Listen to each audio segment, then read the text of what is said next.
happening. The family cat, Whiskers, refused to enter certain rooms, hissing at the walls. Objects seemed to move on their own. One evening, while Mark and Sarah were reading in the living room, the lights flickered. The air turned icy, and the shadows in the corners of the room stretched unnaturally. The walls groaned, as if the house was breathing. Then, Lily screamed. They rushed upstairs to find her sitting up in bed, eyes wide with terror. "They're in the walls," she sobbed. "They're watching us."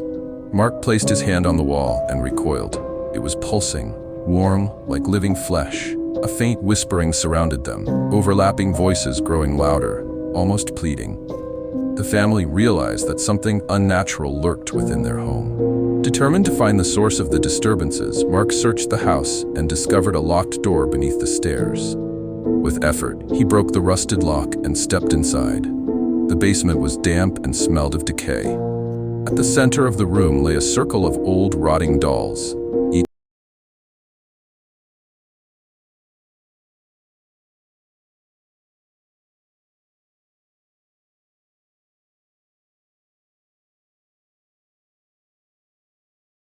skeletal hand. He scrambled upstairs, slamming the basement door behind him. "We need to leave," he panted, but it was already too late. Lily grew pale and unresponsive, muttering in a voice that wasn't hers. At night, she sat on her bed, staring at the corner of the room, whispering to someone unseen. Sarah woke up to find her daughter standing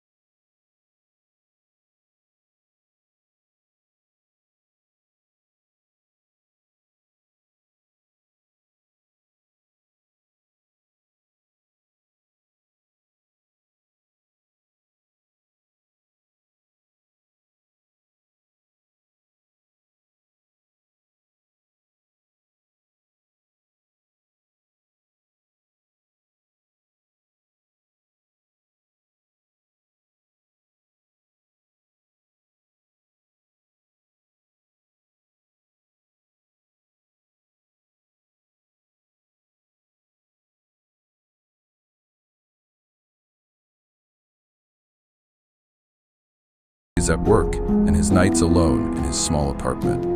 But one evening, while walking home from work, his life took a turn into something terrifying. The city was unusually quiet.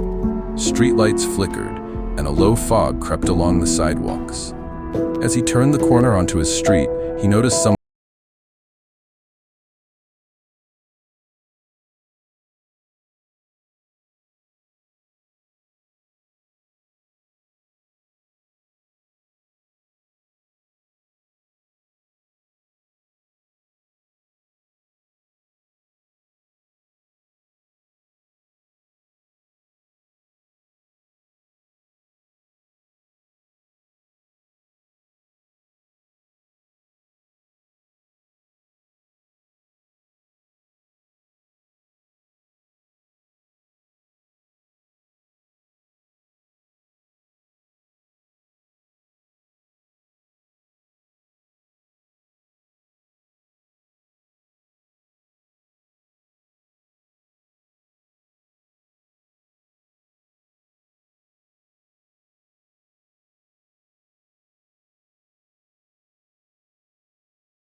time he turned to look directly at him, the figure disappeared. That night, as he brushed his teeth, something felt wrong. He looked up at the mirror and his stomach dropped. The faceless man stood right behind him. David spun around. Nothing was there, but his heart was hammering in his chest. His reflection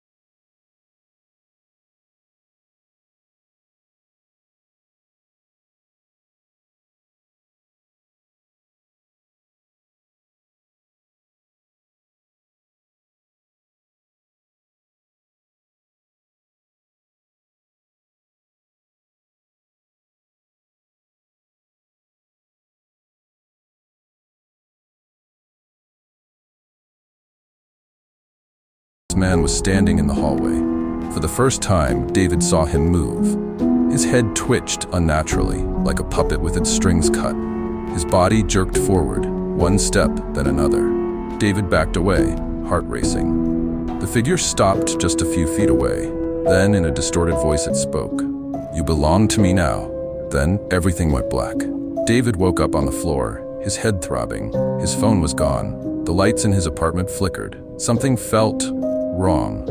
He ran outside, desperate for fresh air, but the world looked different. The colors were duller, and the sky had a sickly gray hue. And then he noticed something terrifying.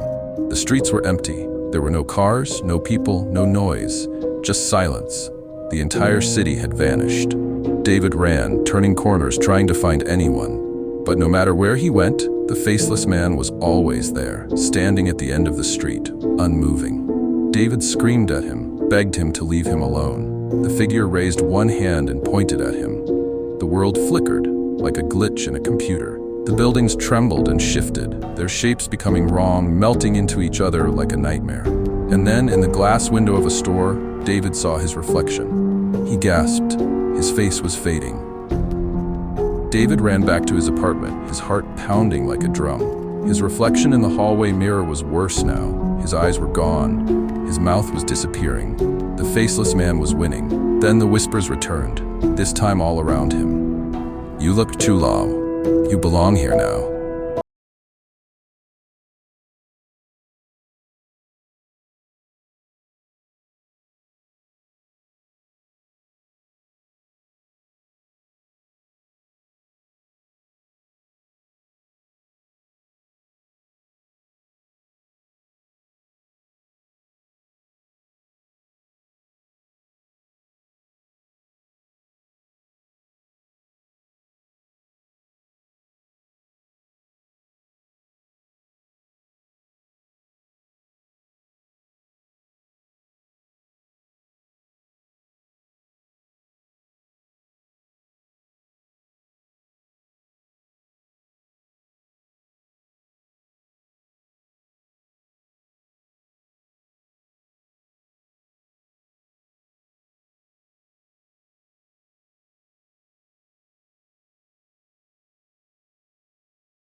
Dressed in a tattered blue dress.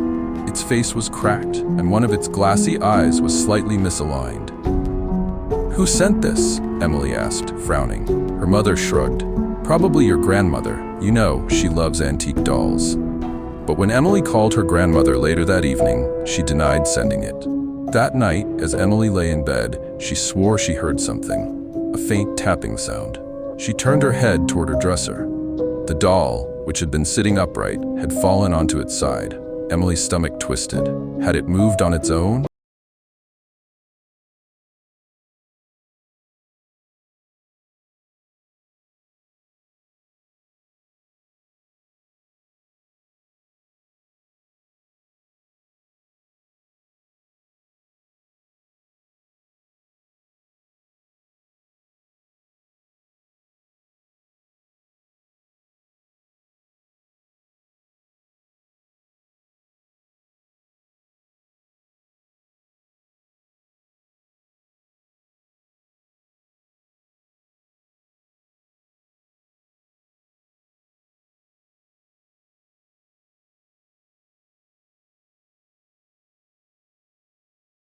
Then she heard it, a soft scratching sound coming from inside the closet.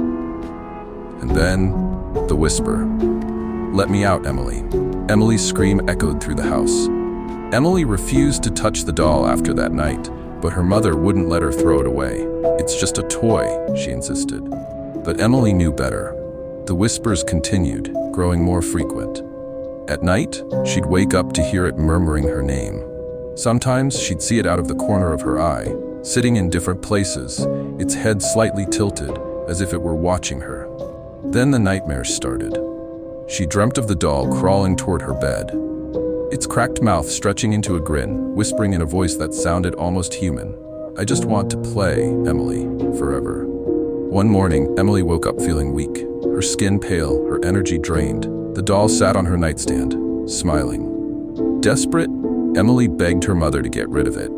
"Fine, her mother sighed, grabbing the doll and throwing it into the trash outside. Emily felt relief for the first time in days, but when she returned to her room, the relief turned to horror.